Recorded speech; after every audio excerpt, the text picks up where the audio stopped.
morning. We have had a slow start today.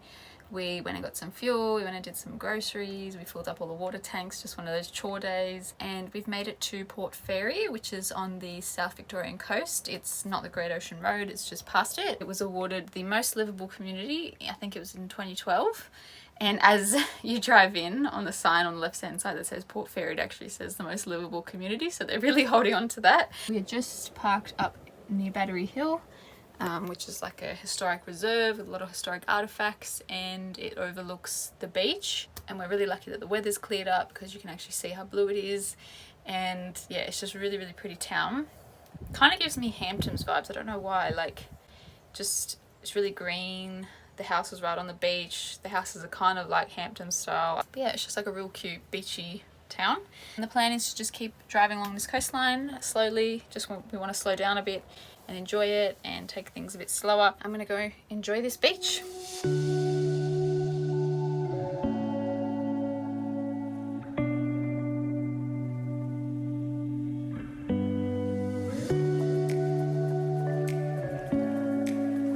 So I don't think the camera is doing this place justice.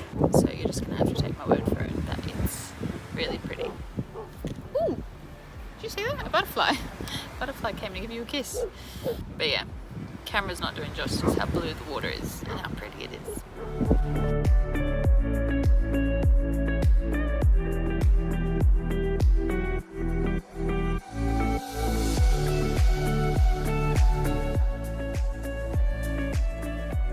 So we've just come around the corner from that beach at Port Fairy just to make a cup of tea, and it is not a bad view.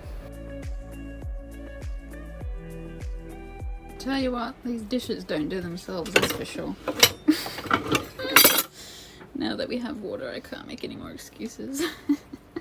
Not too bad with the view though, can't complain.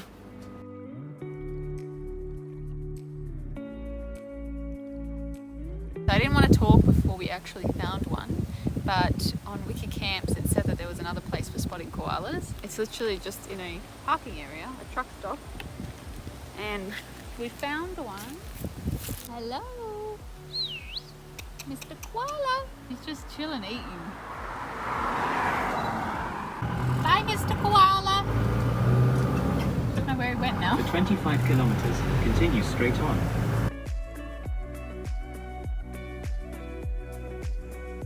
So we have a little visitor, and his name is Sirius, and his mamas are just over there in the bus. And he's come to join us, and he was having a little nap on our bed.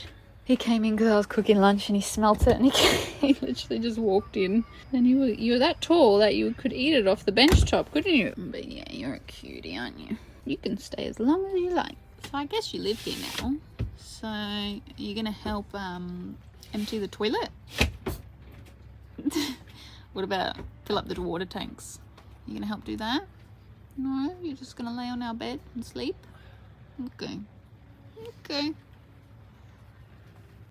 Come on. We need to go under the bed. Come on. Serious? Look at me. Come on. Not getting through. Okay. Good morning. We are in Portland, which is about an hour away from the border of South Australia, and we've just spent the past 2 nights here. We didn't really look around Portland, to be honest. Not much going on in old Portland, but I did read it was the first place in Victoria where European settlers came, and there's also a tram that runs through this park, well, it starts in this park, and they tell you the history of the town and everything, and it's quite funny when they drove past. It kind of felt like zoo animals like waving. The plan today, and well, from here, is to just explore, I think for another day, this coastline. So going down to Cape Bridgewater and then make our way to South Australia probably tomorrow. But yeah, that is the plan for today and the next few days.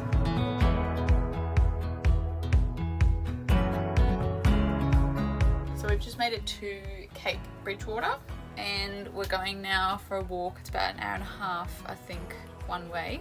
It is supposedly the largest seal colony in Australia, so that will be interesting to see. and we've heard from the locals, like, it's just amazing. You go to a lookout and you look down onto them, so take you along on the walk.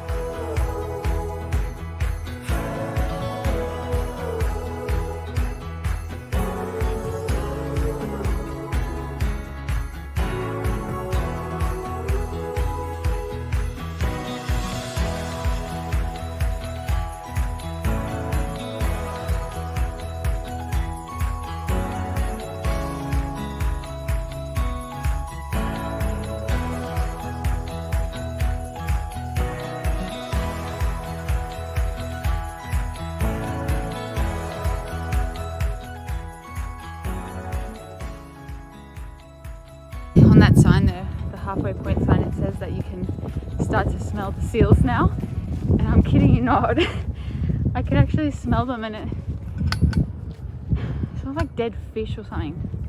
I guess that's what they eat, so you can actually smell them. This has to be one of the prettiest walks I've been on. It is just like everywhere you turn, like the whole way, it's just so beautiful. Highly recommend. I haven't even seen the seal yet. I don't know if you can see, I don't think this camera will pick it up. There's all seals down there, and there's some in the water here. Can you see the little one swimming there?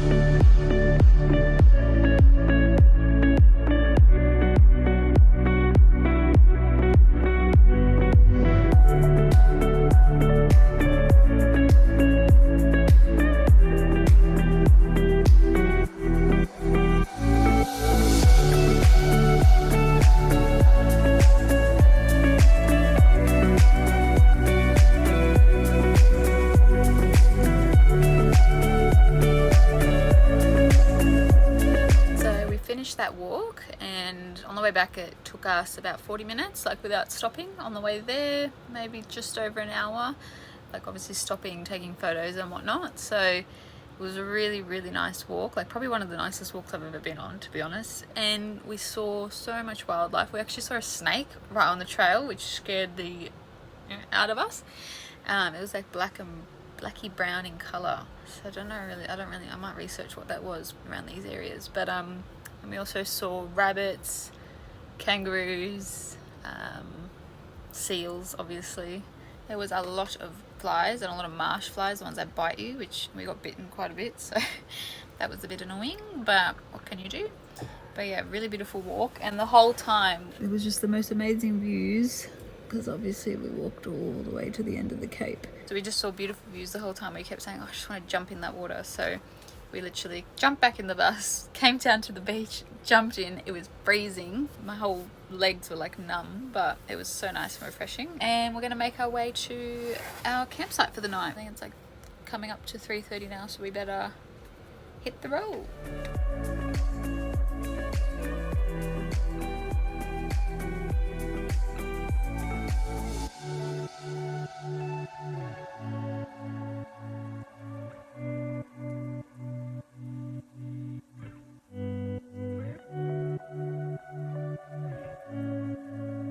So we've just arrived at our campsite for the night, and I know why it's called now, because when you come in, when like you turn into Jackass Fern Tree Gully, and obviously you're just supposed to go straight. I read the map wrong, but there was like a post with a green arrow to turn right, and so I was like, oh, well, you turn right.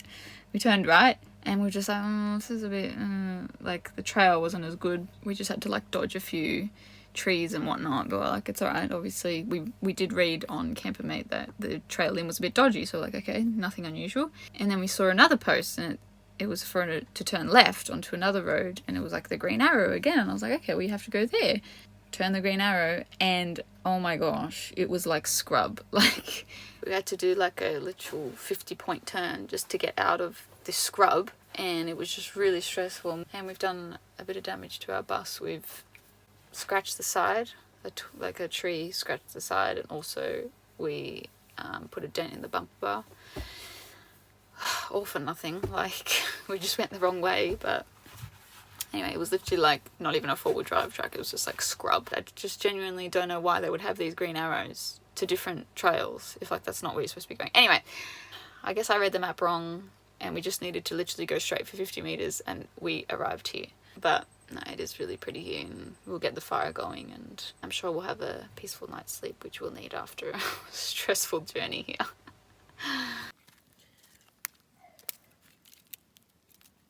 Alright, firstly, have a look at that tan line from the tights I was wearing today on that walk. That is shocking. I got tan here, and then it's white. And secondly, my ankle is starting to swell up where I got bitten by marsh flies.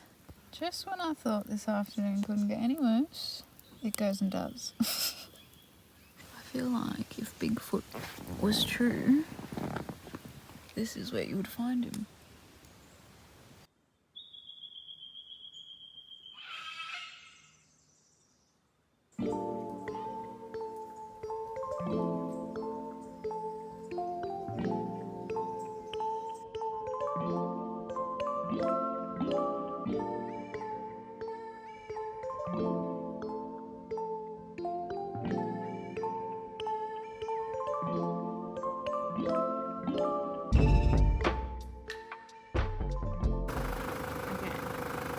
This was the sign.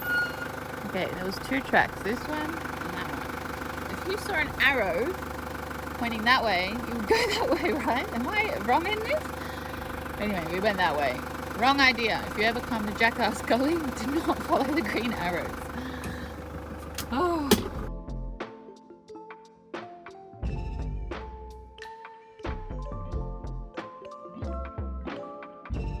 So we've made it to South Australia finally, and we're really excited. We are just in Mount Gambier, and there's actually some really cool sights to see here. We're currently at Umfeston's Sinkhole, so we're gonna go check that out. And there's some other things here, like a blue lake, which I think is because it used to be a volcano, if I'm not mistaken. There's a lot of like sinkholes around this area, caves, caverns, and there used to be a lot of, I'm assuming, volcanic activity in the area, so that's why there's some pretty cool sights to see here. Really excited to be here, and we're really excited for South Australia.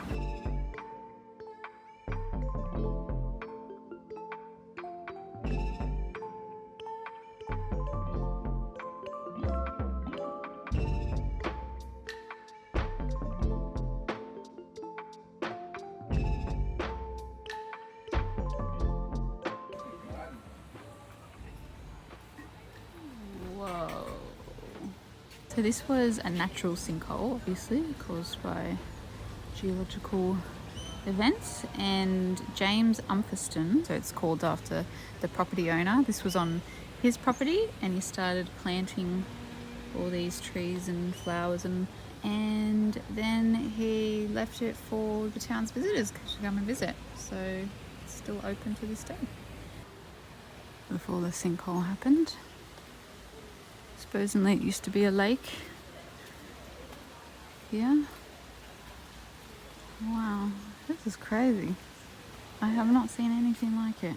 We're now at the Blue Lakes, one blue lake, and I got some glimpses while we were driving to this lookout, and wow, it is really pretty. It's not blue all times of the year, but luckily this time we're here in start of March. It's quite blue. Other times of the year it can look like grey, like a grey blue, so we got lucky. Wow. Wow. I wonder if the camera picks up how blue it is.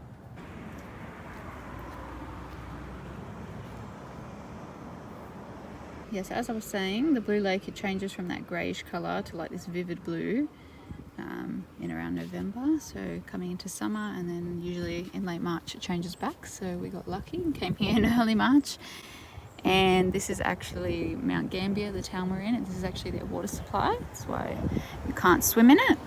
I don't know if you can see around the lake, it's that really beautiful aqua blue. It just looks so pretty against the dark blue, the light blue and the green. So this sign's just saying the eruption happened nearly 5,000 years ago, which is recent, extremely recent in geological terms. And the average depth is about 80 meters, the deepest is 200 meters deep. And yeah, it is still an excellent source of water supply because of its quality and clarity. And so there's a few different lookouts. There's not just this one that you can go to all around the lake. So yeah, we just stumbled upon this one and it was beautiful. I think it would be beautiful from any lookout. So yeah, back to the bus we go. Good morning. So yesterday after the Blue Lake, which I think is where I last left off, we googled where you can swim in Mount Gambier, and it took us to this Little Blue Lake, which is about 15 minutes south heading towards the coast. It's literally just called Little Blue Lake, and it looks like the lake, the Big Blue Lake, but obviously just a smaller version. And it was in the middle of nowhere, like just in farmland, and then you just see this basically it looks like a sinkhole, but it's had really nice beautiful blue water. So we went for a nice swim and we actually stayed there the night. There was a few other people sleeping there, and we have just gotten to Cape Northumberland, which is actually the southerly most point in South Australia. We're now just having some oats for brekkie, something nice and warm, before we continue along the road.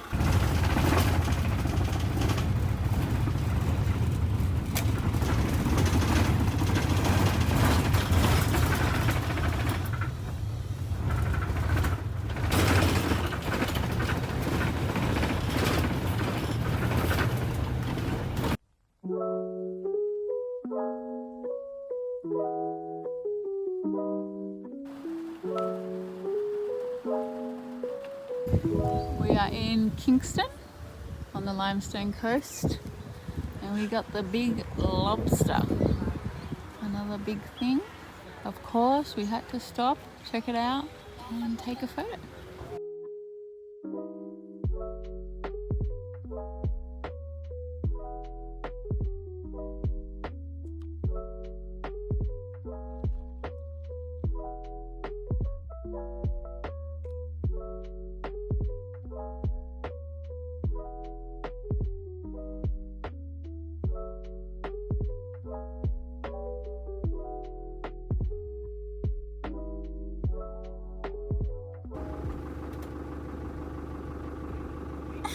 Look at the guy, he's just... Nah, I'm not moving. He's checking us out, isn't he? We're moving along. We're not gonna hurt your tribe. Bye. He's actually dead staring at us.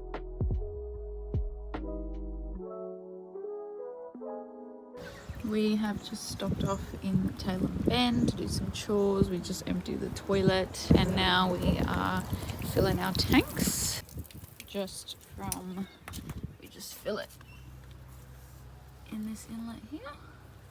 You just take that off, and basically when you see water spurting out of one tank, it means it's full, so you just kind of turn the knobs.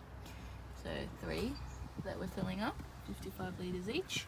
And we put this filter on the end of it before it goes in to our tanks. It just kind of cleans the water, although like because we're in towns it's okay, but I think once we get maybe more rural out back, this will probably come more in handy. But we just kind of get in the habit of using it anyway.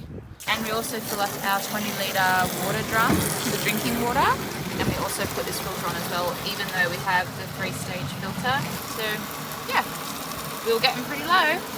We like to fill up the tanks, dump the toilet and whatnot before we know that we're going like a bit out of, I guess, not civilization, but like just to smaller towns, because it's kind of harder to find good water sources and good dump points, because although there may be dump points in water, you can't always access them. So yeah, we kind of just make the habit to always plan out our route by, you know, making sure that we do all these things first. Toilet dumped, water tanks done. Next stop, fuel, where we'll pay $1,000 to fill our tank. That's an exaggeration, by the way, but not far off. So now that we have filled our water tanks, emptied the toilet, we're on our way to get some fuel, and we're basically going to head to a little town called Harndorf. We're probably going to just explore that area. Like the Adelaide Hills are supposed to be beautiful, a lot of pretty towns, before we make our way to Adelaide, where we'll spend a few days. After Adelaide, we'll probably head down the scenic route to the Fleurieu. By now you can probably tell I can't pronounce things the best, but we'll be heading down to that first peninsula that we'll be exploring. But yeah, we're really excited to be here in South Australia. I'm really excited to explore. So far the landscapes have been really beautiful. It's been a little quieter, a bit more peaceful. Yeah, we just can't wait to check out the peninsulas and all the rest of it. So thank you so much for watching this video. I really appreciate it, and I will see you in the next one.